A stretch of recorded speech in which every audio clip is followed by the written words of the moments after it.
Chronicles, episode number 12. I'm your co-host, Jay Reason, and I'm here with the one and only Danny Diablo, a.k.a. Lord Ezec. Yeah. Damn, that is a fucking fly mask, dude. Where'd you get that? What is that? That's an MQ mask. Yeah. Shout out to my brother. Shout out to my brother MQ who sent this to me. This is basically a mask for MQ. You can get the stuff at MQ Planet, at MQ Planet on Instagram. Dude, that's sick. Let me see it. Show it one more time close up, because that's a sick mask. That's dope. All right, we'll MQ, the king of graffiti. All the other graffiti artists wish I could be MQ. That's all I have to say. We will have a link available for you to see over here. So E, how you been, man? The past week since our last episode, man, was the last one was great. I just want to give a quick shout out once again to our boy Aram from Change, who was on. Yo, the guy's a great interviewer. Yeah, he flipped the script. I've been listening to Change. Change is dope. Oh, I'm glad you like it, man. Yeah, I got a little announcement to make about Change in a minute that they sent over, but I wanted to give a big shout out to all of the new listeners, because we got a bunch of new people who came on board who had never heard of our show, who are fans of yours, E, that Aram exposed to. So I want to say what's up to all the new listeners and everybody who's following. That's all the nice people. All the nice people out there who are intelligent, literate, enunciate. Those people, they're great people. We need people like that in hardcore music, because we got the rest. Most of the hardcore people are retarded. Yeah. So can't even say that. People get mad at that. No. Anything goes on our show. You know that, man. He's challenged already. No, that motherfucker's a retard, right? Well, and that's why he thrives in hardcore. It's good because, like I said, man, it went exactly the way I would have thought. Oh, those are sick too. Some stickers. All that's available at MQ Planet, right? Yo, hold on. I'm sorry about that. Let's talk about Aram. Let's go back. No, I was just gonna say, love you, Aram. Shout out to Aram and shout out to Vampiro. Armenian power.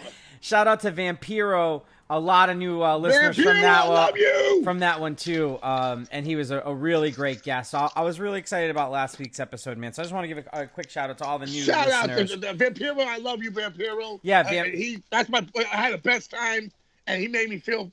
It actually made me feel good about myself. Yeah. Around too, they love my music and think I'm cool. I'm just a normal guy from Queens. That's all I am. But look, I want to give a shout out to my boy MQ, because he sent me a $2 bill. Oh, that's sick. He put a $2 bill for good luck. I'm gonna put this in when I do my tattoo shop. I'm gonna put this up in That's awesome. I got all these. I don't. This is so insane. So like MQs and stickers. Oh shit. He sent me so much stuff and so much like cool stuff. I just want to show you this because this is a big thing. Like my best friend growing up, we took the whole world on. That's so. Yep. Oh, those are sick. That's sick. Like that the Ty, rest in peace. But I want to show you some stuff when he needs. It's just so insane the stuff he sent me. And my girl, MQ's doing fashion now. So he's doing jackets and pullovers, and so basically he's finally doing what I did. Like we both went from thugs, into entrepreneurs. You know what I mean? Like just like to pull the hose. He always liked to pull on. I'm like, you know what I mean? So I'm dope. Sorry about this, Jay. I'm sorry about this, but hold on. There's a few more. No, all good, man. And so basically. The king of kings, MQ the king. Go to an Instagram at MQ Planet, and you'll see that as you're watching us, you'll see this. If you want to grab anything from MQ, like he has stuff for sale on his thing on his Instagram. Go, independent artists, a real graffiti writer. He can sell out like Bansky and all these other fucking guys. Right. But those guys look up to him. You know what I mean? Yeah, that's all dope, man. Up to him. And that's why. That's dope. I was at my mom's house yesterday. I saw that. Shout out to Ruth To Ruthie. Shout out to my mom, my niece Topaz, who's going to school. Is that the one who's not allowed? Is that the one who's not allowed to play with Godzilla? No, that's not the one. That's not the one. But Topaz is going to school for a special school in Manhattan. It's like for the arts, for Broadway films and theater and stuff. And she sings opera, and I was so happy for her, man. And I was like, and we were talking yesterday. And I brought Alexandra with me, and my mom loves Alexandra Storm, so it was cool. But shout out to my mom. But she was so mad at me because like I got locked up the last time. The cops were looking for me. She knows that MQ had part of it. Yeah. So she was so mad at MQ when she saw it. When she saw MQ, she's like, say his name. Don't say it. Yeah, I'll cut that. She goes, MQ, I'm mad at you, and he said, I'm sorry, and they hugged each other. Babe, shut the door, please. That's such a great story, man. So E, what other than that, what have you been working on this week, man?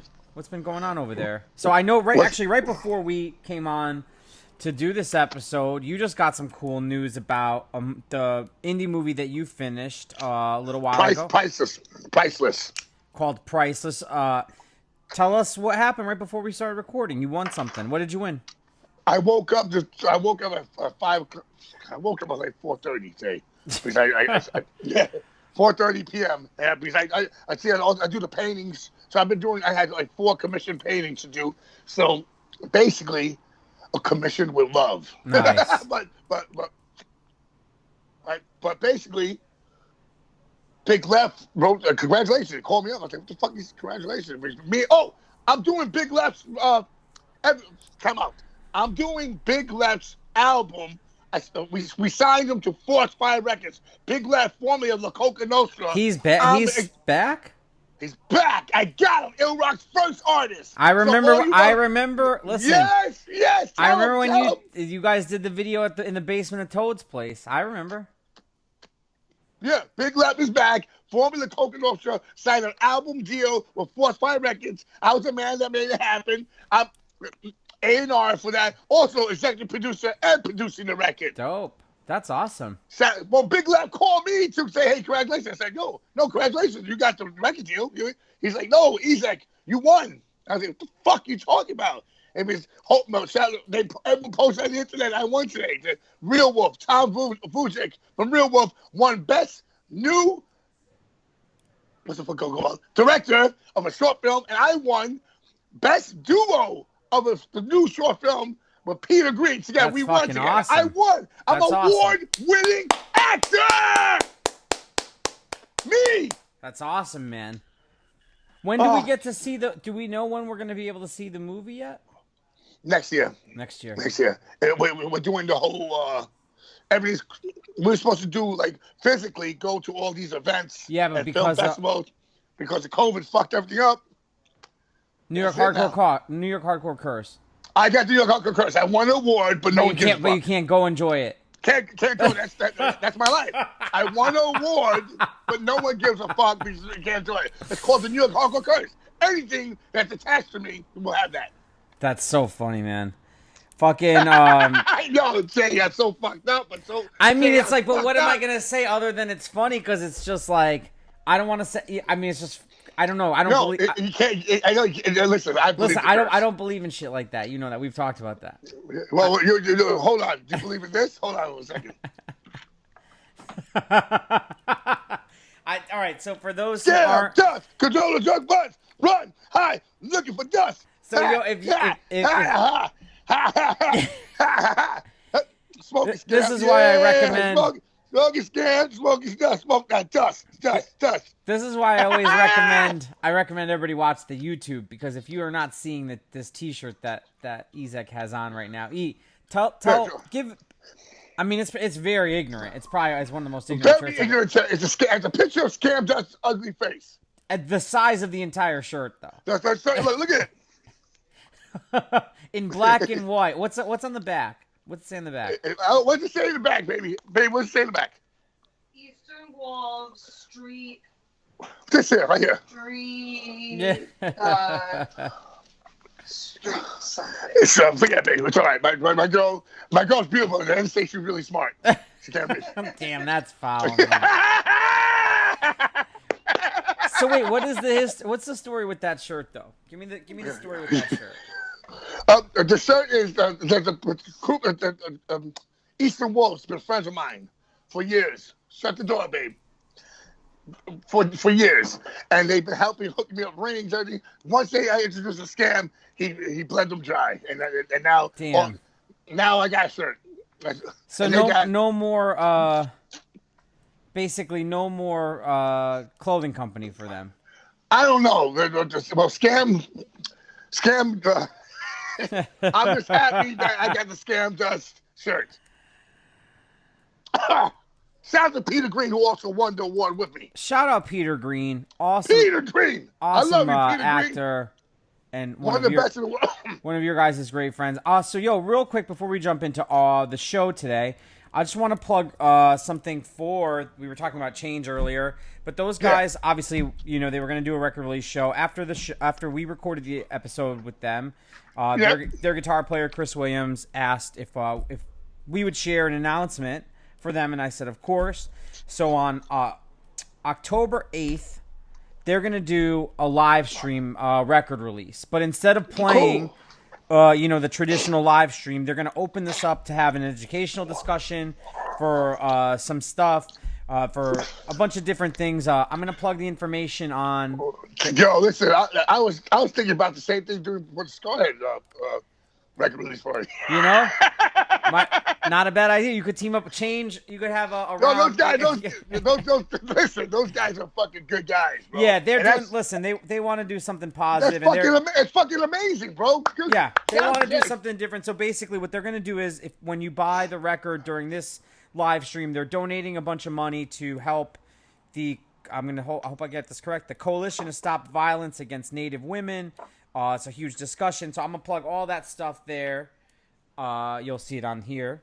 Other than that, I just been putting the finishing touches on Static Era store. When is the store officially gonna be open? That's the $1 million question right now. I'm DJing that night. You were DJing that night. I already got a stage there. I think maybe episode 13 of Chronicles. I'll be filming it there. Yo, so listen, I'll do a short set. You'll come down. So I think I just been putting the finishing touches down as we're recording this. Today is the 21st.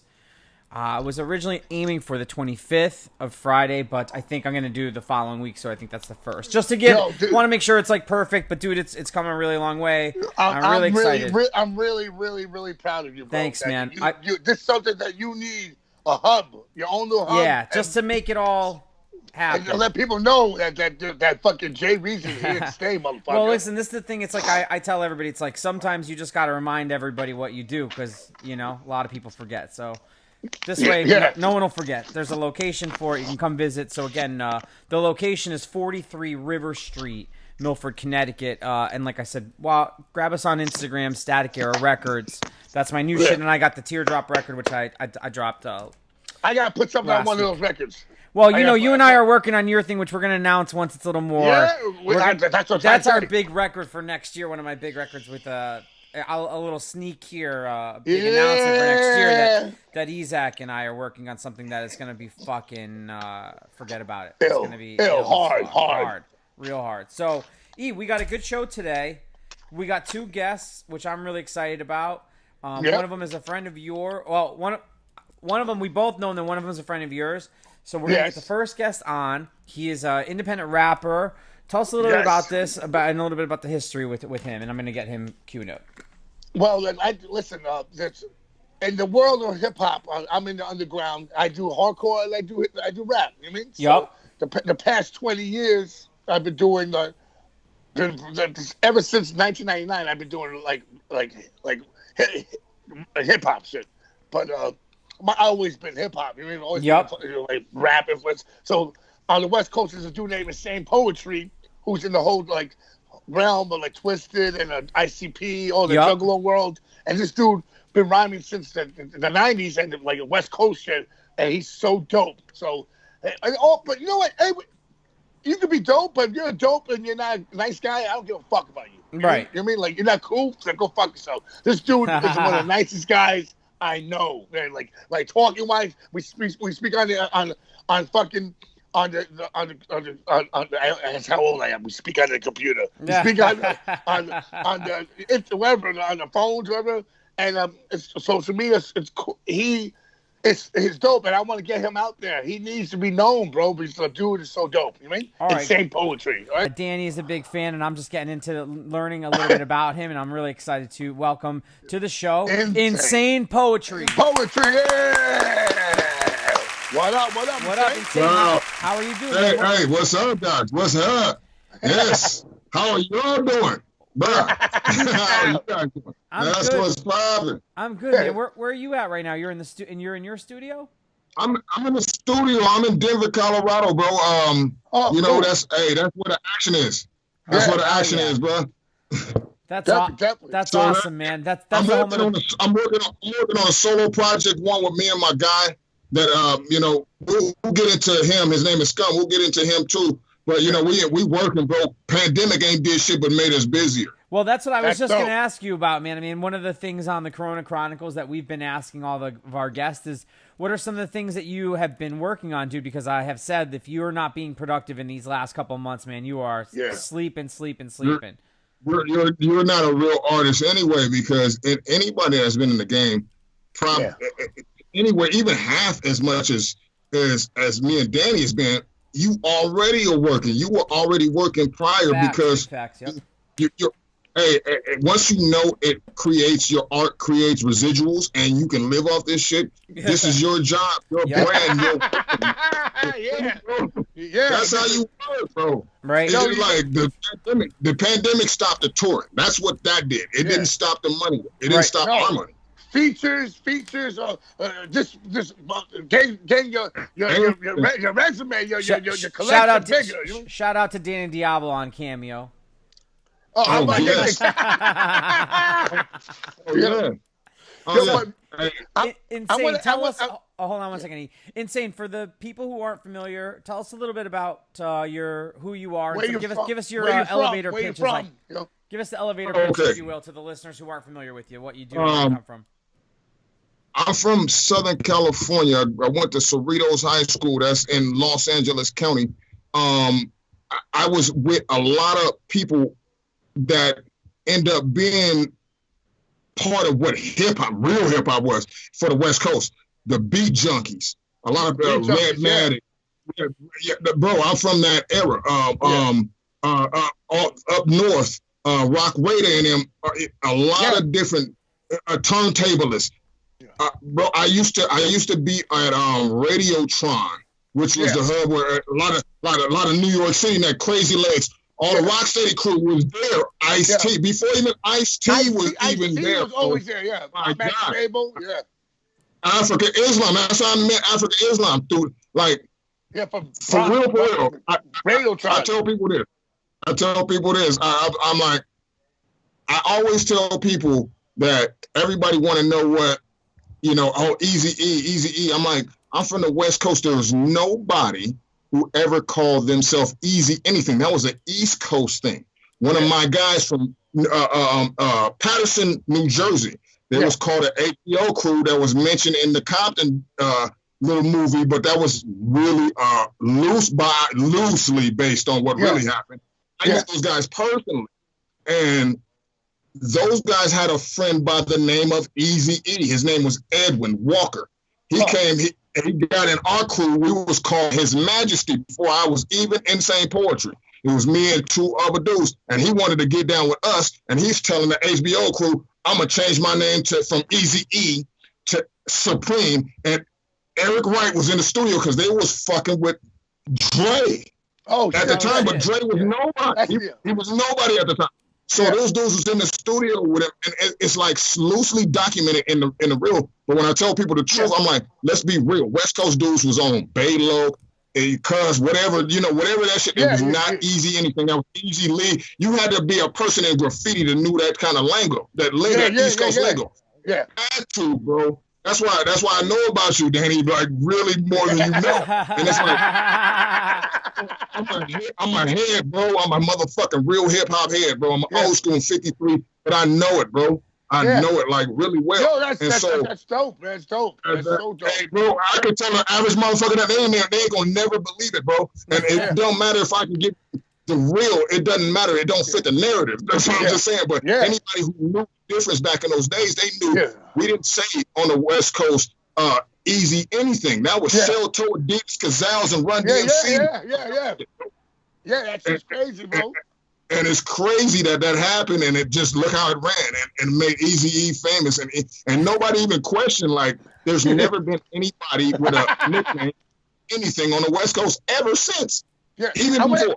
I'm gonna ask you a question. I know that you do your rhyme style is so ill because like a lot of like in the underground, but also we crossed over. Me and you crossed over to the whole Juggalo stuff and those events. And I remember seeing an old video of you from like the early '90s that you like West Coast gangster shit. And, that shit was like the time when the DLC came out and all that. And I remember and your shit was straight hard, but you were talking some of that fucking horror shit too, like crazy, like killing people and. But more than other people, you mean? The crazy thing is, it was like I was feeling like because the lane I was coming out of, what I was doing was like foreign. That shit was alien. And then, yes. Hey, bro, I was at a panel. It was the Compton panel. It had a dude named Tweety Birdlow from Compton. Yeah. He not here no more. Dude from the Lynch Mob. I remember Lynch Mob. Lynch Mob. They was there, and it was like Maxine Waters was there, and I was like, why am I? And it was the gangster rap panel. I'm like, why am I on here? My shit is way dark, and it was like, no, you know, they put me on, and I realized that that's when Lynch hung. Like Lynch hung, I hadn't even know who Lynch hung was. He had did the record for X-Rated.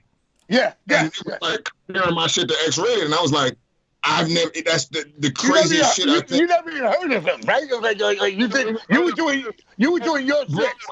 Yeah, bro, I was just, you know what? I always blame my mom. I'm like, I was just birthed out of the canal of whatever the fuck you was on. I used to bug out all the time because like, when people did like hard shit, it was like, because I come from my music is I come from the hardcore punk rock thing. But when I cross over, I'm still talking about street shit. That's my shit, street shit. I don't know anything else to talk about. You know what I mean? But my thing is like when I hear like Brother Lynch Hung and all these guys, and I was like, yo, your shit was evil. It was like almost like how G-Rap first came out. We did the G-Rap was telling how killing people, shooting people in the head. It was like that sound. And that's what I'm saying. G-Rap to me is ill. It's like your lyrical content and the way you spit is right up there with those people, man. And I give you props, man. I give you props. Thank you, sir.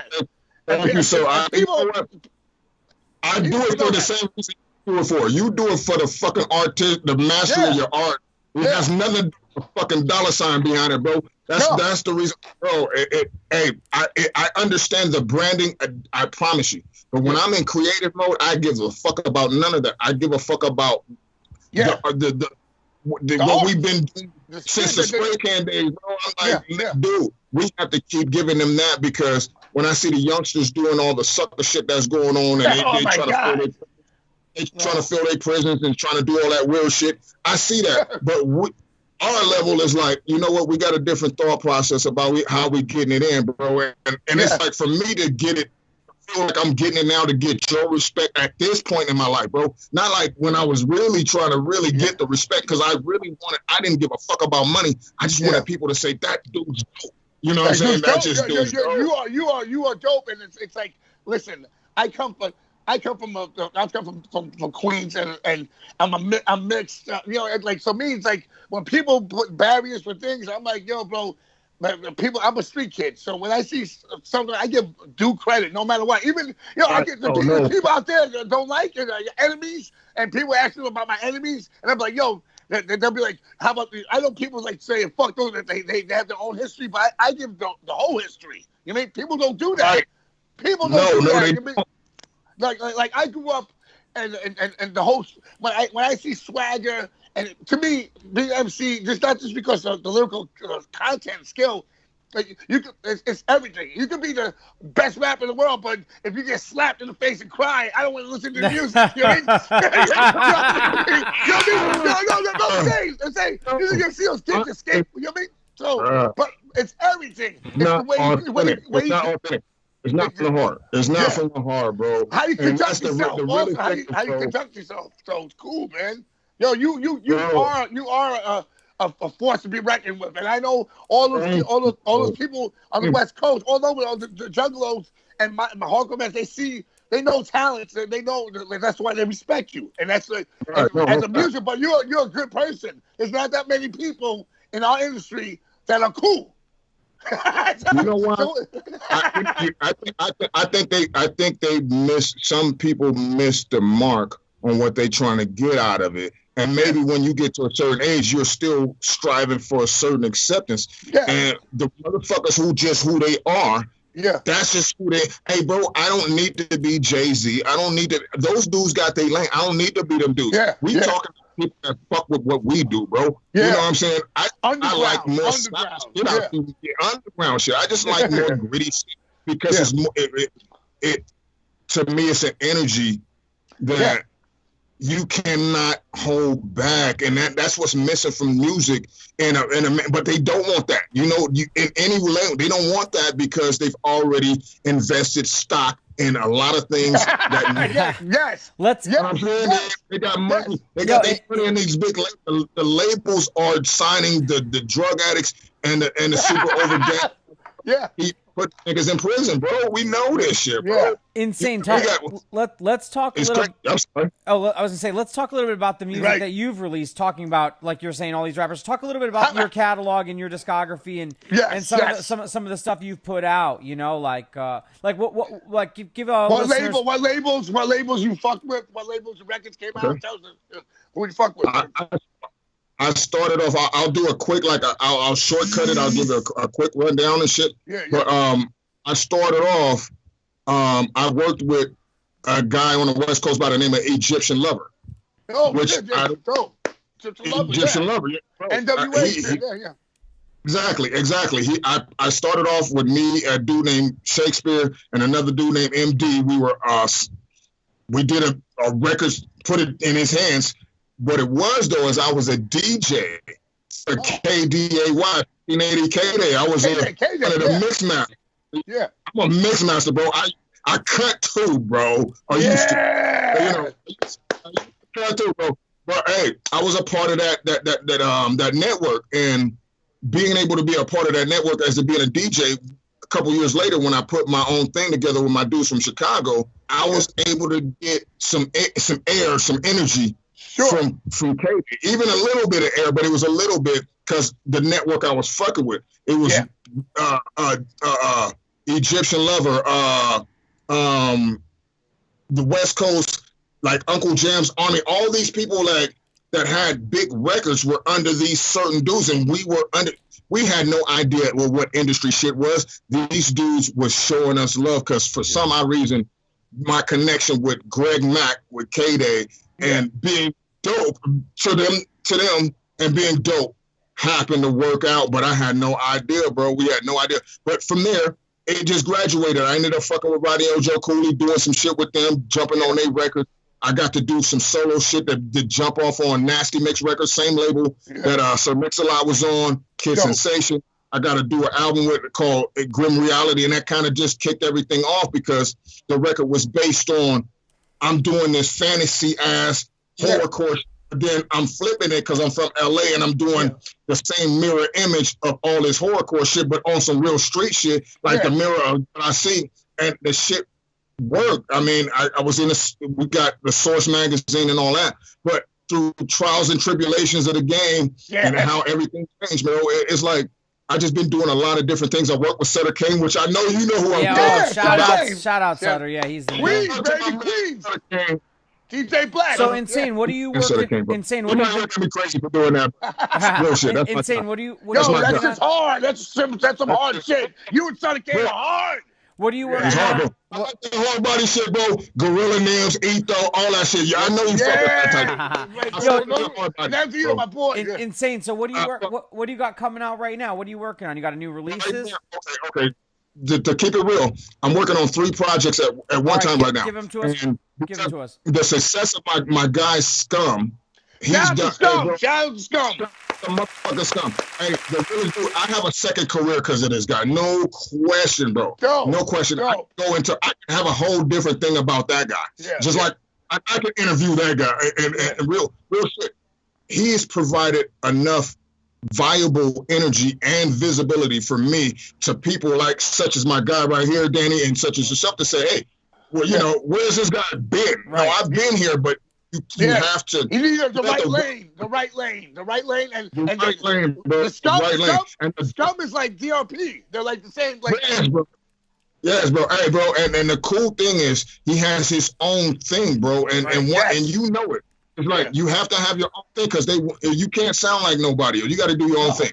And I was able to fit in lane. So me and him have a group called MMMFD, which is 3 M's, F, and D. Make my motherfucking day, bro. That shit is like Redman and Method Man on some dark shit. That's real shit. I saw the one with the van with the cops kill Piggy. You guys killing cops. For real, bro.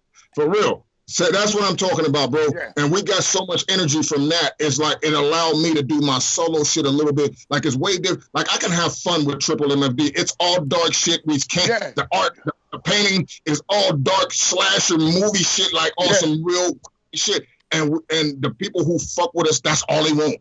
Yeah. But when we do solo shit, it's different. I'm way more wide, more peripheral. Than that.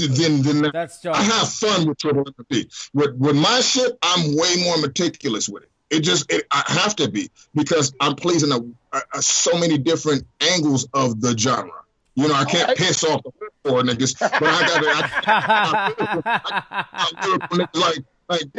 what is that? You. Yeah, I hear you, bro. That's amazing. Bro, and I'm blessed. I'm blessed to be able to be in that kind of scenario, bro. That's what. Hey, bro, I'm happy, bro. I can't even tell you.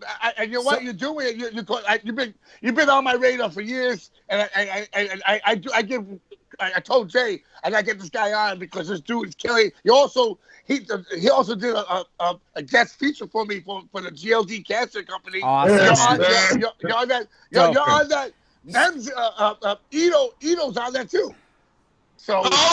Shit. I'm just talking, hey, bro. That's that. You know how that makes me feel? Okay, I found out one day I was out in a fucking a record store. Yeah. And I go through the record store because we don't do that shit nowadays. I'm in Denver. I'm going to the record store with one of my hip hop niggas. Yeah. I go through and I see some old RD12.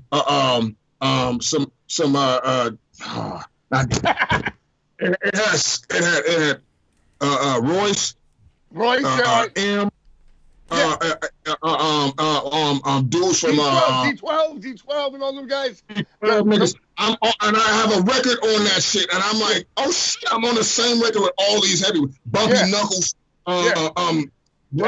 Like Betty Fox, certified niggas, man. And I'm like, this is dope, bro. And I'm like, I'm here. We're filming a video for something else, and I'm like, I wouldn't even expect that shit to be here, and it was there. And I'm like, showing them, like, dude, bro. How crazy is that? Things in my life I can never ever connect like this. What's going on? I appreciate y'all more. On that record I'm doing, check this out. On that record, I got you on it. I got Roz Dillums on it. I got Snack the Ripper on it. And Ito. So those are the four. So it's gonna be dope, bro. It's gonna be dope. That's all together in one record. You already know. Just send me the link, and you already know what's going on, Salute. Yo, so before we wrap it up, Insane, real quick, where can everybody find you online? Plug us the socials so everybody can find you. Okay, Facebook, Insane Poetry. Instagram is where I really am. I don't really do too much of the Facebook shit outside of promo, just because it's just goofy shit. Yeah. Bro, it's just super goofy. I do IG, just the real Insane Poetry. Yes. Instagram, YouTube, Insane Poetry TV, or Gore Hop, LSP Gore Hop, man. That's what I'm. And we'll have links. We'll have links for all that stuff. So all your links up. Bro. I love you, brother. We're gonna get up. Hey, I got a joint for you. I promise you. I promise you, it's your. I'm trying to you and gotta get me, you and Kane on something, bro. Yeah, I got you, brother. I got you. Salute, my brother. Hey, on real shit. Salute on a short notice. Salute, and hey, till next time. Next time. Thank you so much for joining us tonight. Thank you. Everybody, please welcome. What is that? Stick out your head. Wait, hold on 1 second. Everybody, please welcome to the Corona Chronicles, to Diablo's End, Toby Morse from H2O. Toby there. Toby, I made it. Let me apologize to Toby for keeping you so long. We were having. What the fuck you doing now? Yo, Ezec, I was waiting for an hour, but I love you. So I'm sorry, man. I'm gonna take full responsibility tonight for some technical. So we got Toby on tonight. We're really excited about having him on tonight. So everybody, welcome Toby to the show. Yo, Toby. So, dude, welcome to the Diablo's Den. Give us what have you been up to, man? I know during the quarantine, COVID shit has been fucking insane. You guys had a lot planned. What have you been doing? What were you supposed to be doing right now? I was supposed to be getting back from Europe right now. Probably every summer we go to Europe for festivals. So we had like 21 shows booked this summer. Fuck. I was supposed to turn 50 in New York at a sold-out show and play 2 shows in New Jersey. Wait. What? That was in April. You're 50 years old? Yeah, son. Damn, son. You're older than me, nigga. Of course. Yes. I'm younger than Toby. Yes. Yo. All right. Happy 50th birthday. Thank you, brother. So, yeah, that got moved. Everything got moved till next year. And then I've been focusing on I redid my garage for my son into a soundproof studio / boxing gym. That was really fun. Rusty Pistachio helped me. He's the best handyman in the world. Yeah, Rusty. Shout out to Rusty. And so we built that for like 3 months. And then my son's been surfing for like 2 years, and I never liked the ocean. I've been almost 20 years. I never fucked with the ocean. And so I started going to the ocean at 6 in the morning watching him surf. I'm like, you know what? I'm going to fucking try it. So I got a board. I got a wetsuit, and I started surfing, man. At 50 years old. You're good. Yeah, you're good. I'm not. Max is a fucking. My son's behind me. Listen, Ripper. You're good. I know you're a good skater. Thank you, man. I'm trying. It's way different than skating because you have control of the skateboard on cement or ramp. When you're in Mother Nature on the ocean, it controls you. It's a totally weird ass feeling, man. I can't explain it. White Owl does that. He's been doing it for 5 years, and he has. I have not seen him go more than 5 seconds. in Jersey and Queens and Brooklyn. He's the most horrible surfer in the world. They should beat him. The surfers should just beat him when they see him with a surfboard. It's hard. It's harder than skateboarding. It's really. Anyway, my son shreds. He inspired me to surf, so I've been surfing. You know, I do all my workouts. I'm staying in shape, and got my podcast and merchandise, all that shit. This is good for you. That's awesome, man. How's Moon doing? Moon's doing good, man. She's doing really well. She works at the Barracks, which is a famous skate park in LA. She's been there for 7 years. It's a private skate park downtown, by Eric Costa and Steve Barrett, and she runs the whole place, and it's awesome. Are you doing your so Toby, for fans who don't know, you do a really rad podcast. Are you going to be recording that out of the new studio that you just built over there in the garage, or is that kind of the idea? Or that studio hopefully is going to be where my son just leaves the house and lives when he turns 18. Oh man. So I just put AC in there, and I'm getting a couch in there. His band was there all today recording, doing videos. But I do my podcast. What's the name of his band? Give us a little shout out to Max band. My son's band's called Rend, and they got a couple of songs out. Tim Armstrong produced one. My brother just produced his first EP. They have their own sound. They're not hardcore. They're not punk. They're nothing that me and Ezec grew up on. My son found like his own niche, his own music. Well, listen, man. Shout out to the young culture, man, because those are the people who always keep pushing and innovating. Because years ago, I mean, those were us. That was our generation, and people didn't get it. So now it's cool that I think that kids. The one thing I like, dude, is that I don't get what the fuck is happening with young music, which makes me feel like, all right, it's still moving in the direction it needs to move in, you know? It's like Mr. Bungle meets Tool, and they love Slipknot, and they love like all these other bands that I never really fucked with. New metal's big. Yeah. New metal is really big with the young kids. It's crazy. My son's first exposure to like his favorite band is Fit for an Autopsy. That's the first band he fucked with. And then he's like, shout out Will Putney. Yeah, man, Pat. Oh, yeah, man. Yeah, man. Shout out to Pat. Pat rules. And then I went and seen the band with him, and I was like, oh shit, I know these guys from Terrorzone and like the hardcore scene. I didn't know that. Yeah. And so Max likes that, Slayer, Death, like all this grindcore, this black metal shit. It's all good. But that's I was to the young generation, man. I noticed they're so into all like the mix of all different shit. Even like you notice it too with like I'm sure you've seen this, Toby, and like the merch crossover shit is like they'll have like black metal shit with like streetwear type of shit with like skate shit. It's like hip hop shit too. Necro, all his shit is fucking death metal. You know what's crazy is that Max will play at these like house parties. He played one in South Central, and it's all hip hop acts, right? And then his band goes on, and then all the rappers are in the pit with the kids. It's like a mix, the cross genres of this music, and there's like a mosh pit for his band. It's crazy, man. At a house and it's crazy. I love it though. Like these kids, like they love all that music, you know.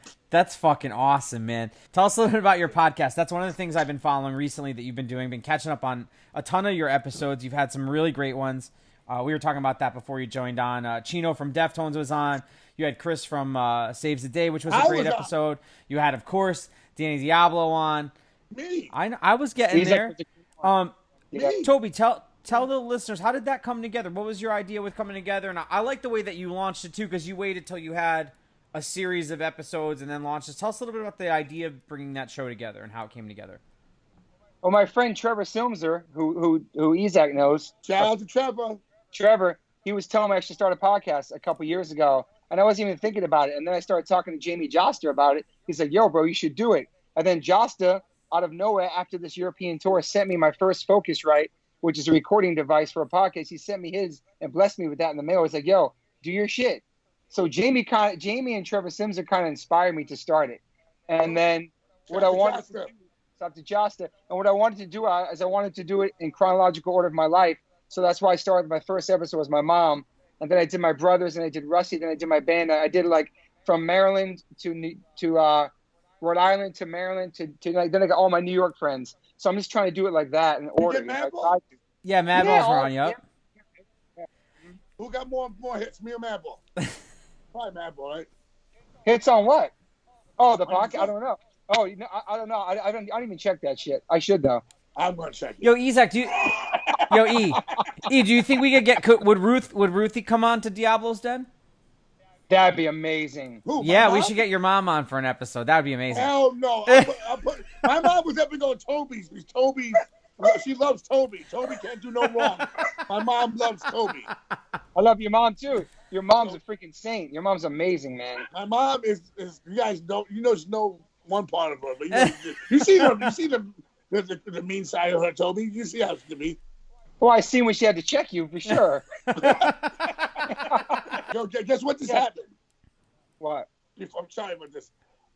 When I went downstairs and I got a brand new mountain bike for my girl, a Harrow, brand new. That's sick. Mountain bike, all pink. But I didn't tell her. But she came in here with a fucking attitude doing the thing, and I had it in the kitchen. And she said, oh my gosh!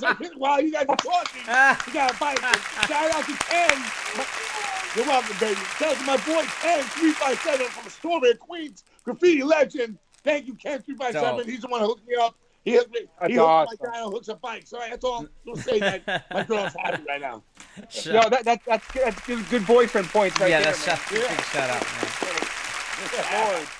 man. So we were just the podcast. So go ahead, Toby. Yeah, the podcast. It was very therapeutic.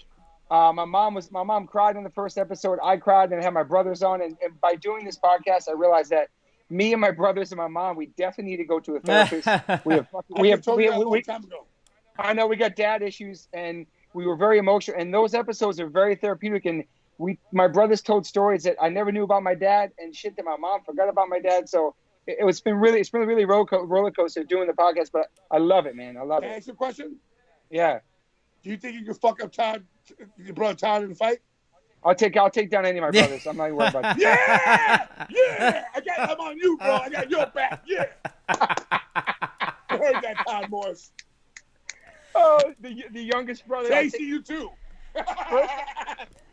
First, I'll take him down arm wrestling, and then we'll see what happens after that. It's all good. All right. Yeah, it's been really fun doing it, and like you said, I got a lot of cool people on there. I just dropped Will.i.am from Black Eyed Peas today. That's sick. I got a lot shit, more. for real. That's dope. Yeah, man. Toby, Yeah. one of the cool things about watching the trajectory of your show has been watching the guests. Like, have you noticed that since you've started it, more people are... Has it been easier for you to get somebody like a Will.i.am, or is like maybe before it wouldn't be? Or how does that come? How does something like that come together for you? Yeah, Toby's blowing up. Yeah. I know him from the Warped Tour days, and we're in the same vegan community. We always run into each other. We got exchanging numbers, and then I was like, "Yo, I'd like to have him on my podcast someday." He's like, "Bet, let me know when." And he just like came on my house. Dude, that's like, to call fucking me. awesome. And it's like, it's really cool. And I don't want to say what I have some really crazy ones that people are gonna be like out of left field. You know, people that are my friends. I'm branching because I'm trying to get hip hop, hardcore, punk rock, skateboarding. I mean, different which totally That's makes what we're sense. doing. I mean, which makes sense for anybody who's known you for a long time, man. I mean, you had like that's all the shit you love, anyways. Like, you always covered. Yeah. I mean, H2O always did interesting covers like that outside the box. I mean, you always, for as long as I know, He you loves always true romance. skateboarded. That's what he loves. He loves true romance. Oh yeah, well, Yes, listen, sir. shout out to Toby for helping my label get Michael Rappaport to autograph the 8x10 for the True Romance box set. Big shout out to Toby for helping War God get that done, man. Yeah, no, for real. Yeah, I love True Romance. Oh my God, that's so crazy, bro. Yeah. You know, I'm gonna send you some True Romance shit. I'm gonna get information. Oh, after dude, this. for sure. Yeah, no, that's like, dude, that's I got an email, dude, Toby, and from Hans Zimmer about that box set. He loved it. He like lost his mind. Wow. Dude, it was crazy. Wow. Hans? The composer who did the thing, I sent him a box, dude. Like 8 months later, I got an email from him saying it was the fucking one of the one of the coolest things he ever seen. Cool. Yeah, it was dope, dude. Yeah, and then Ezec's video. Ezec's video is great. The True Romance tribute he did. That was excellent. That was fucking excellent, man. Thank you so much, Toby. Toby, I show Rappaport that too. He was tripping. It was cool, what? man. For real? But how's it? Oh, What? how's he doing? He's doing good, man. He's doing his thing, man.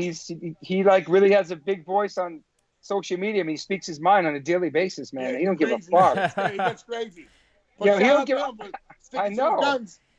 He does, and I told him the other day. I was like, "Yo, you're the most punk rock friend I have, and all my friends are punk rockers because you actually don't give a fuck about No, people he- say." yeah. Oh, I love Yeah, hearing it- him call into the Stern show. Is probably one of the was that my fucking God, dude. best, That's what best they're saying. shit and there is.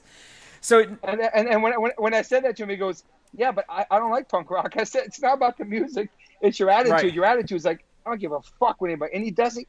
He puts his shit up and just keeps it moving, dude. It's pretty amazing, man. So, not to get too far off topic, let's talk a little bit about. I want to know how you guys met and what that first experience like. So, what I like to do is first ask Toby what your first memory of Ezec was, and then I want to ask Ezec Oh yeah. that question. So, Toby, tell us what you remember first interaction with Ezec and kind of knowing him and becoming friends. Okay, so the first time that I saw Ezec was when I lived in Jackson Heights in 1988, and Ezec worked at Seatown, and he was like a little skinhead, and me and Siv saw him like stocking cans in the fucking aisle, right? Fast forward, like I don't know, for like a week later, he was fucking, he was jacked on top of the crowd, and they're like, yo, that's the Hebrew Hammer, like they call him the Hebrew Hammer, and he was jacked on the crowd, and then. He worked at Relativity. I worked at Roadrunner, and I think Julian from Stillsuit worked somewhere else. And every Friday night, after we stole CDs from our job, we all end up at this place called Second Coming Records, and we'd all be selling our CDs there. And we all knew we were hardcore kids, and maybe that's the first time I spoke to him. I'm not sure if that's we actually had a. First time, but tell him the first time you saw me. And remember, I remember the first time seeing you. I was fucking sewing up. And all of a sudden, the guy on the floor knocked the guy out, and you were like, "Yo, you Ezec?" And then we were like, "Oh shit, remember it was J.A. I knocked and you came up to me. I beat the shit out of the guy in the club. Remember? And you were like, "Yo, Ezec." I said, "What's up?" And we became friends. Holy man, I mean, we used to see you around, and they were like, "Yo, that's him," because you worked. Everybody's, "Oh, he works at Relativity Warehouse." The sick of it all knew who you were, and then all that stuff, and then we started hanging. I remember like, yeah, man, it's crazy because I remember Freddie moved to town too, and I remember he met you guys. It's crazy, man. It was just like early, like 88, 89, man. It's wild. And we wrote and shit. And we were best friends. We hung out every day, dude. And you know what's funny? Like, now I live in Jersey City. And you used to stay with me in Jersey City. It's crazy, man. Fucking hate the PAM train. Oh my god, that was years ago. Is it Grove Street? I know, at Journal Square. Okay, Journal Square. That's right. A little further than where I used to live. Yeah, we had that three-story house and it was like $1,000 for like 6 of us to live there. It was so cheap. Oh my god, man. And he lived right down the block from Apache. Shit! I remember he was on Apache. Was on Tommy Boy. Yeah, we used to see him all the time. Yep. Him and Nicky D. Remember Nicky D with the gap in the teeth? Damn. So that's what Ezec, yeah. Toby, tell me a little bit about when you guys first met. Were you guys friends right off the rip, or like how did the friendship come together? Yeah, we were friends right off the rip. We're both into hip hop, both into hardcore, same stuff. You know what I mean? I learned a lot from Ezec because I knew nothing about the graffiti side of anything. I knew what I saw in the Beat Street movies and loving New York from afar. But I just moved when I was 18 in 1988, and Ezec was in the mix of all that, like graffiti, hip hop, and punk rock. So I learned a lot about that. I learned that people get beat up for writing over people's names. I learned that people get hurt for that.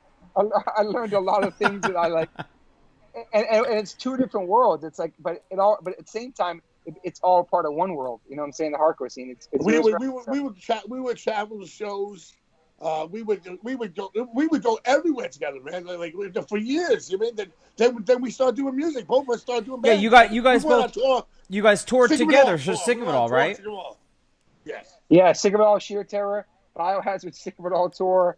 There was so many. Ezec started coming on tour with us. Toby, and those tours were wild, man. What stories do you remember of Ezec on tour? Because those are always our fans love those. What's one that just sticks out in your head right off the rip? You don't have to get into details if it incriminates too much, but what is one that comes to mind? I mean, let's just say that Ezec never started fights. He always had people's back. He always broke up fights, and he was the first to have you back in the second. And for some reason, stupid people will try to test this kid, even if he had an afro or a shaved head, because I've seen people step to this man that should never ever step to this man, and I don't know. It's the red hair. It's the red hair. I've always thought, and I know this is not true because we're all humans, but I've always looked at Ezec as some invincible superhero since the day I met him, because he's been through so much. He's a total survivor. He's had a lot of loss in his life. He's been through a lot of pain, but he's always laughing, always having fun, and living to the fullest. And to me, he lives his life to the fullest. And I just feel like, I don't know, he's always been a superhero to me, man. That's awesome. And he's always had my back from day one. You know what I'm saying? Like, and he's been through a lot of shit. And he's got this gnarly headlock where, like, if he gets you in this headlock, it feels like you'd be in a pit bull. The pit bull has you. Tell me the story. When I went on tour with H2O, and the guy called and found it was a nigger in Cleveland. Yeah, somebody said something bad to our manager Vaughn. Everything was going so good, and then somebody made a comment, and then out of nowhere, like, this freaking arm, the whole place just exploded. And it was always like that. It would always be something was going to happen, and he wasn't there. But when something was about to happen, and he'd just be there out of the sky. I don't know, man. At all the right times, you know what I'm saying? And like, yeah, man, there was a lot of crazy shit. A lot of fun.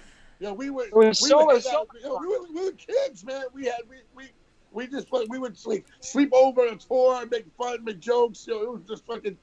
It was like I never been outside of Queens, really. I mean, yeah, so I got pictures. I got pictures that I'll send you of us in the back of a cargo van. It was me, Ezec, Matty Boy, Eric Rice were like having pillow fights, kicking each other. We're like all back of this van going on these road trips, man. It was crazy, man.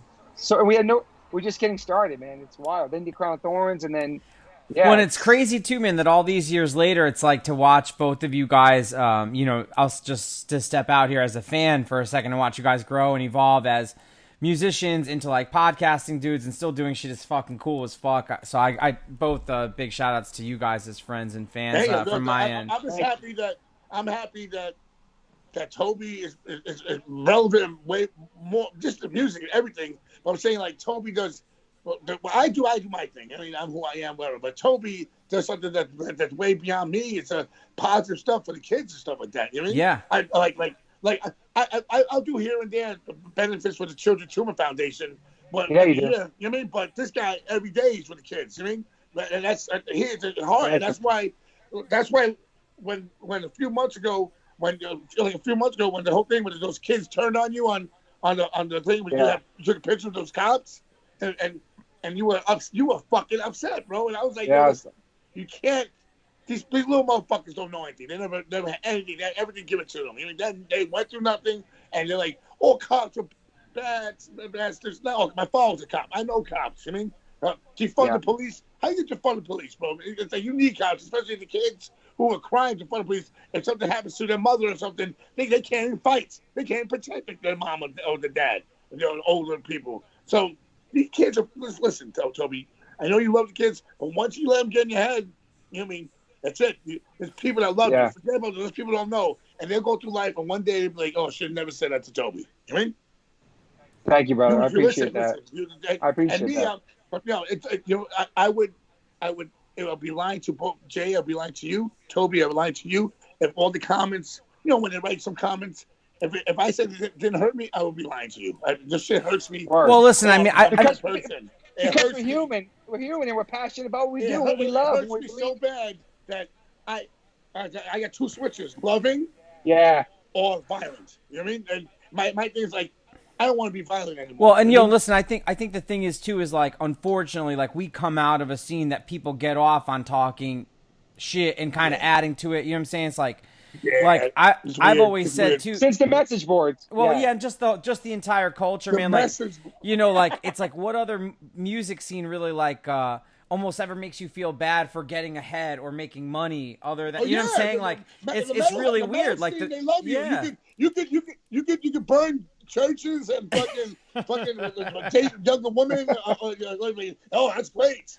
He fucked the corpse. Oh, I love him. Like weird shit. You could be a piece of shit, like scumbag, and do like rap, like horrorcore, and people are like, oh, he's great. Oh, he pisses on bitches' faces, and you're like, oh, it's amazing. You know? Like, what's wrong with it? Like, you know, I mean, it's weird. I mean, you can do whatever you want to do, but if you hurt kids or fucking beat women, and like, I don't want to deal with you. You're not a man. I mean, listen. Here's the thing, dude. Genuine people stick around, and that's why people like Toby and Ezec are still here doing shit all these years later. I mean, you can't fake that shit and. He's a role model. Listen, here's the thing. People, Toby's a role model. Listen, man, people online are going to come and go, and they do their thing, but genuine people stand the test of time, dude, and we're still here. So I do want to talk a little bit about music and turn this into a little bit of other thing, because obviously Toby, a big part of what Toby does is H2O. So, Toby, before we were talking about, you were saying that there were some tours and stuff. Were we going to get a new album this year prior to COVID, or was there some new music coming our way? We've been talking to a friend of ours who produces to maybe do like it's been 5 years since the last album. Do like maybe a 3-song EP or something. Can you tell us who the producer? Okay. Can you? No. Hold on one second. Wait one second. Don't okay me. Because I know you, Toby. Every time you do a song, you have me do like a one fucking line, and I'm tired of bullshit, bro. Like Madball, fucking Lupa, Sing It All. They got fucking their own songs. I want a fucking verse. Okay, I'll tell you who the producer is offline, and then you'll be on it for sure. He's like, let me tell you this though. One of my favorite lines you say on Nothing to Prove is TCOB, dude, and the whole crowd sings. Like, I loved having those different voices on that song, each boy saying like their thing. So yeah, I got you for sure. You can quote me on this shit right here, bro. on your I podcast. know Freddie Madball got a song. You have a whole album with him. I put you on Scarhead. Scar Love.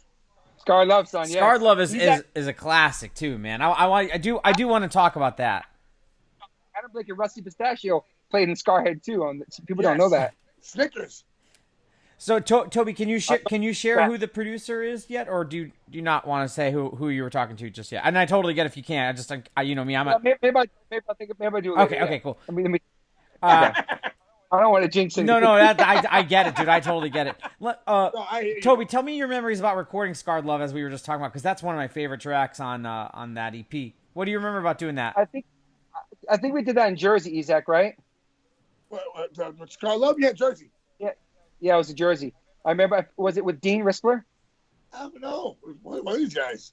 Yeah, I don't even. You know what? I don't even. No. There wasn't Dean Rispler or someone else. I don't remember. Yeah, I remember singing it. Yeah, it was a super fun song. Was it Big Blue Meanie? Yes. Yep. Yes. And that was him.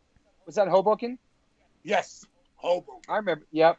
And it was with Dean. Yeah, it was fun. It was super fun doing that record, and that was a great EP. I love that Scarhead EP when it came out. That shit was so ahead of its time, and Ezec set it off with the two singers, all that stuff, and yeah, that was a fun project, man. For that. It was cool too, because at the time, to hear your melodic vocals against something so different, you know what I mean? Because it was Totally. it was very heavier than H2O, so it was to hear you sing on something like that was cool as fuck, man. I like the EP version of that a lot. It's really cool, man. The vibe and the vocal on that. That was really funny, man. But Toby really believes his music. He's in there. The way Toby believes his lyrics, I believe my lyrics. So it's kind of for sure. You know? For sure. Yeah, that was really fun doing Scarhead. Yeah, man, that was a great record. And freaking Kings of Crime, and those are classics, man. Classic shit, man. Yeah, we did a whole episode recapping Kings at Crime. So, what else, Ezec? I know you had a couple of things that you had wanted to ask Toby about. Toby, listen. I know we had such great. What was the best times we ever had? I remember us going on tour. Oh, but when watching the Mighty Boston's playing, you played. Remember? Woo! Remember great that? tour. We went to Boston. Yeah. Remember? I went with Laz. Everything. Also, Toby and I used to just make jokes all the time. But also, Toby and I worked construction together. Oh my God! Oh my God! What was that like, Toby? So me, Ezec, Pete Sick of It All, and Sick of It Out, we built the Sound Factory. Shout out to Old Man Alvarez. So we built the Sound Factory on 54th Street during this hot ass summer. We weren't doing tours or nothing at the time. Somehow during the course of building, we found out that we're working with asbestos, and Ezec's like, "Fuck that!" We started getting. So I don't know what happened. Only my memory is that Ezec took off his helmet and threw it down an elevator shaft or something, and almost hit the foreman. I don't know what happened. and then Ezec's like, "Yo, fuck this, we out." And Ezec pretty much forced us all to quit. He clocked us all out. I remember walking in the street like, what am I going to do? Where are we going to work? What are we fucking doing? Yo, but then the girls next door. We were hanging out with the girls next door, and one of them thought, it was crazy, remember? He liked us, that's right. Yes. Oh my God. time, bro. That was some funny shit, bro. And what I was saying the other day, which is really, talk to John Joseph on the podcast, is about, me, Ezec, and all of us, we weren't the new guys, but John's the OG guy. And so when we first started seeing John Joseph, we'd be all rolling up deep to these hip hop club sheets and pills, to the Ritz, to Airbnb, Rakim, ill hip hop shows, and we see John in there. We give him a look. He give us the nod. He knew we were the new blood, and he was the OG, and it was a respect like this. Now we didn't know him that well yet, but we see him in the club dancing with this lady and shit. We go to all Bill Spector's clubs. You know, yeah, dude. I would, and I was so into graffiti at the time, and Toby didn't really understand what when. I'm saying a lot of stuff. We all hung out there. Freddie Madball, everyone. Were you at the Ritz when there's a shootout during Airbnb Rock? Yes. With the sound. Oh my God. We were running down the fire escape. The lights came on, running down the fire escape. Oh my God. I seen Toby see me at my best and also see me at my worst. I was thinking about the other day. Me and you were just talking about Connecticut. Remember Connecticut? Yeah. Yeah. Oh yeah. He goes, oh yeah. But I'm saying like it's survival mode, guys. I'm saying. So to all you kids out there who like see these tough guys in the hardcore and stuff that want to be like that, don't be like that, bro. You know, because those are the guys that are left, on the floor and no one cares about. Be nice to people. But going to the hip hop clubs and dancing and all that stuff, and like, I don't know, just listen when you hear Mobb Deep or some of these songs that were like. Dr. Dre, remember when we first heard Cypress Hill? We heard Cypress Hill the first time, House of Pain. We're like, House of Pain. We're like, jump around. All that, and we rapped all those. I know, it was such a everything together, man. The hardcore and like the hip hop. You know what I mean? Like, I'm looking at the picture, just the picture behind me. It's like Social D, Wu-Tang. Dude, you got Sade. First of all, Social Distortion. Between Heaven and Hell was my favorite album. I used to play harp with me. Toby played everything. Oh, that shit was hard, yeah. So good, dude. And going to see them play. I'm trying to show you something. I'm trying to show you. Ezec, I'm trying to show you something right here. Hang on a second. Let me see. No, just my picture. Oh yeah. So look. So this is the perfect example. What? So I got. Oh, Crown of Thorns. That's sick. Yeah, there you go. Where? Right there, top corner. Crown of Thorns. Oh, Crown of Thorns, yeah. And then Descendants, Biggie, Slick Rick. I'm right there with them. Oh, that's cool as fuck. Stiv, House of Pain, Ice Cube, Embrace, Descendants, Fugazi. It's like all my inspiration here, man. Sick. All my wall, man. Yeah, that's so dope, Toby. I mean, I'm actually happier right now that I saw that. I think that's one. I gotta say, man, one of my favorite things I think growing up was always watching, like, how cool the unity was with like your guys' bands, like H2O, Madball, Crown of Thorns.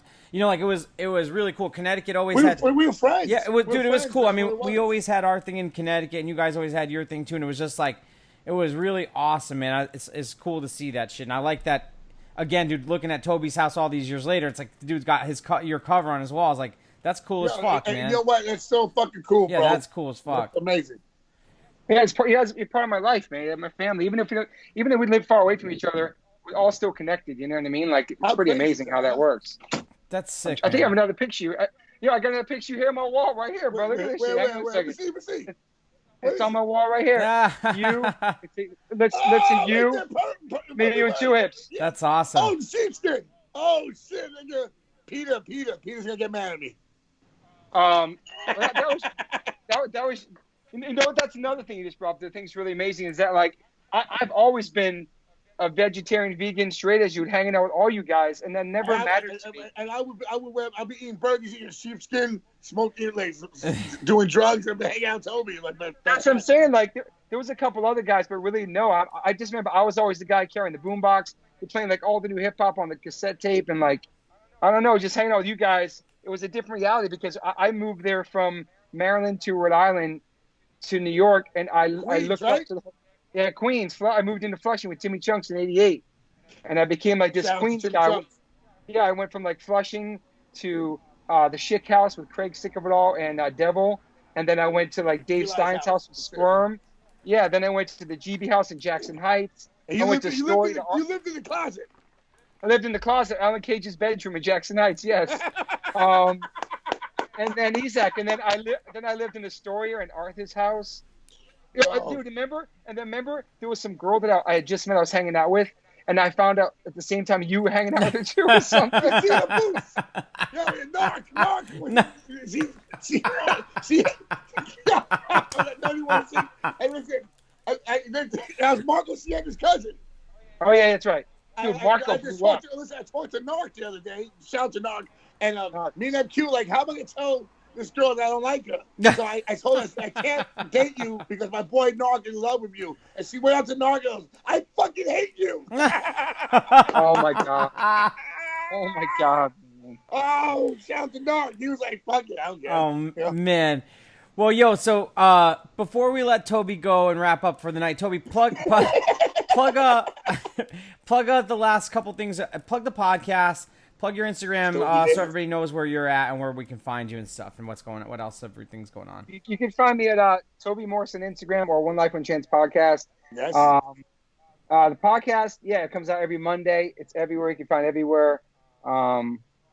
Yeah, it's crazy because like you said, I banked on my podcast. So like I'm sitting on like 40 episodes I haven't even dropped yet. I've been banking year. So now I can chill the rest of the year and just drop them on Monday and still do new ones. So I'm dropping ones now that I did a year ago. Oh, sick. People are like, where's my podcast?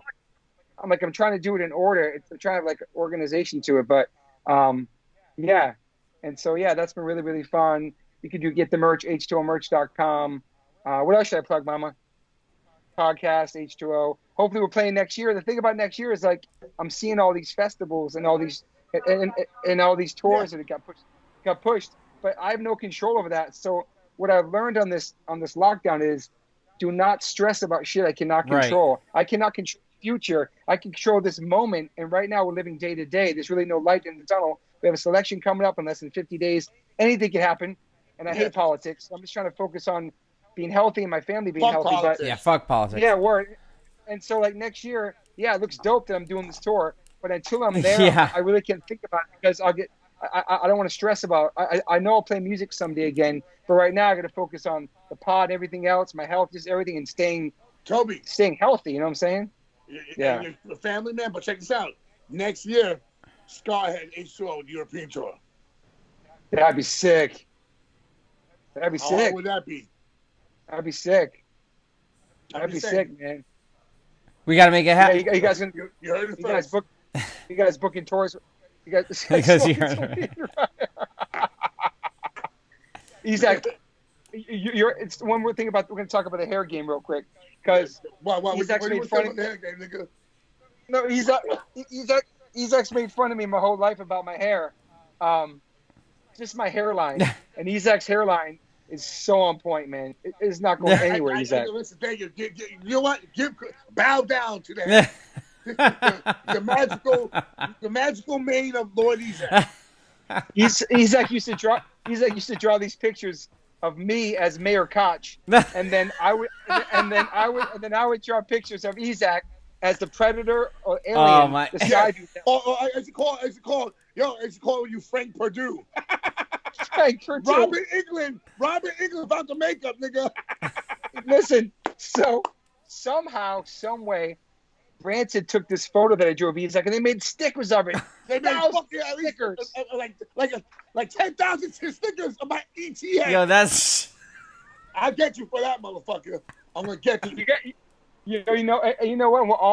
We've always been breaking each other's balls our whole entire life, and there's one thing I learned about New York is that it's a tough love. Yeah. Like Ezec and your friends, they can break your balls as much as they want, but some stranger says something to you, they're gonna get rat packed. But we're only allowed to break your balls because you're our friend, but nobody else can. I love you. But it's this tough love thing that I really gave me a thicker skin moving to New York and being embraced by these guys and hanging out with these guys and seeing a different side to the world. And we all come from different neighborhoods and backgrounds and families, but hardcore brought us together. You know what I mean? Hardcore brought us together, and another thing that people don't understand is the mentality of who we were, came from. Toby was into violence. Two things came into my life that I went into, but I grasped. It was part of my branding. It was violence and fucking drug use. You know what I'm saying? Like, not drug use like a junkie, but like partying, doing blow, and fucking tripping acid, mushrooms. So Toby was not down with that. So at one point, when we started doing music, and he's like, I got to choose a lane to do something, and already he got married already, and he's like, I'm doing the music now, but I can't get caught up with this. So he did his thing, and I was so proud for you for doing that. Thank you, man. But with me, I'm who I am, and I'm from where I'm from. So totally. It wasn't like we were diss each other. Like, it was just like, I understand where you're going, do it. You know what I mean? I'm doing me, and I'm always be me. You know what I mean? But I understood where you were going. But that's, I think that's signs of happy that you did it. That's signs of true friendship in the fact that you guys support each other and that you genuinely care about each other. Because, like I was saying, no further point than the fact that the dude's got your cover on his wall. I mean, like, you know what I'm saying, like that. Yeah, that means. I always said like I'm who I am, and it took me up to 3 years ago, three years ago, to really be like, yo, I need to make everything better for my life. No, for my son, for everything. So later on in life, he'll be proud of me and be like, when my son sees this, he's gonna be like, I can't believe that my father did all this stuff and he was a good man. And you know what I mean? He's gonna see it one day. So 3 years ago, I was like, no more fucking around with shit that make me fucking go crazy. You know what I mean? No more drama. I got a good woman got my back, who's a partner of mine. She's not my property, but she's a partner of mine. She's the one that completes me and helps me out. Because I still say stupid stuff. I can't say retard and all that. She's like, oh, you can't say that. You know, she's like, she checks everything I say on my Instagram and everything. So I'm happy that I wanted to go your route, Toby, but I couldn't. My circumstance, who I am and what I'm down with. You understand? But now, man, you're I'm life, man. I'm at a part of my life that I'm on that path and I'm happy. You know what I mean? I love that, man. That's awesome, man. I love that. Yeah. I'm not gonna sit here and lie and tell you that I was not worried about you and I didn't think about you and reached out to you. I know I have many times throughout the years since we don't live by each other, because I know that you like to party and do all that stuff. And plus I'm always still getting stabbed and fucking stuff like that. I know, and so, but when I heard that story of that most recent thing where you went to protect somebody, I wasn't surprised. I wasn't surprised at your age that you were still doing shit like that, because that's who you are, and I love and respect you for that. Even though I worry about it, like hearing you get stabbed, or if I see that you might be partying, but you're a grown ass man and you're controlling your life. But it's my job as a friend this many miles away. I have this connection with you I had since I was very young, and of course I want to worry about you. You know what I'm saying? Like, 'cause you're my friend. Yeah, I love you. You know what I mean? Like you're in a good path, and I'm just saying, like, people have different destinies. You know what I mean? Like, totally. My thing is, like, I'm trying my best in the world to do the right thing. When I was 2016, when I was like really fucked up, I first met my girl. I remember talking. I sometimes don't remember even talking to people. I was like all fucked up. Yeah. And I was on. I never did drugs like fucking Molly or fucking all this stuff. And I'm so happy that, like, oh my God, but it took a year of fucking fucked up, and I'm sorry. I want to apologize to anyone out there that year, 2017, the beginning of 2017, I was fucked up, and I'm like, I changed my life, but still, I am. I get, like, there's a switch on me. If I'm like, hey, stop, like 3 times to give a chance, the 4th time, you know what's gonna happen. You know what I mean? So, but that's only, but never. Listen, violence is not the answer, but sometimes it has to be done. Is that weird? Well, I was never. I'm not weird. No, weird. Yeah, I was. Endorsement's good. And that was never me, but I always appreciate you having my back. I always appreciate that, no matter what. And you had so many people's back, and I feel like a lot of your life, and maybe the stigma about Lord Ezec was something that wasn't.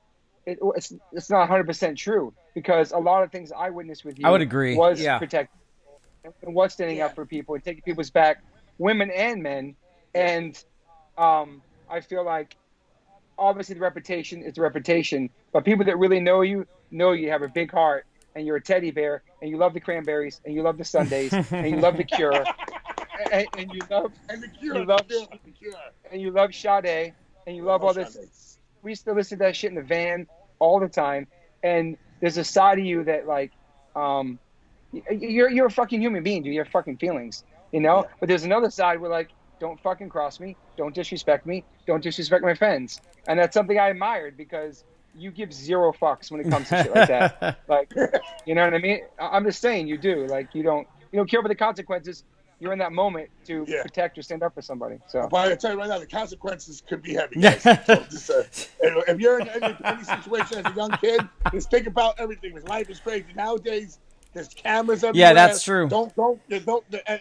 I'm happy there's cameras everywhere now, because I want my son to be in a violent environment, a violent environment. So it's like, like Max, I'm happy there's the people here that are talking about people's problems in school and stuff like that. So it's cool. Yeah, we progress. We progress, man. So on that note, open conversations. On that note, we're gonna wrap up our episode of the Corona Chronicles. I want to give a big shout out to Toby for joining us tonight. Toby, I love Toby, Thanks for having thank me. you so much. Love you guys. I want to give another shout out to our first guest, Insane Poetry, tonight. Guys, thank you so much to everybody who's been subscribing to the YouTube. I was telling Ezec, we just broke 1,000 subscribers on YouTube, so we're really excited about that. The numbers are up across the board for us. Newsletter signups have been amazing. So, guys, thank you so much. Once again, thank Toby. Thank you, Ezec. Thank you, Insane Poetry. We will talk to you guys soon on the next episode. Peace. Toby, is Toby there? Toby there.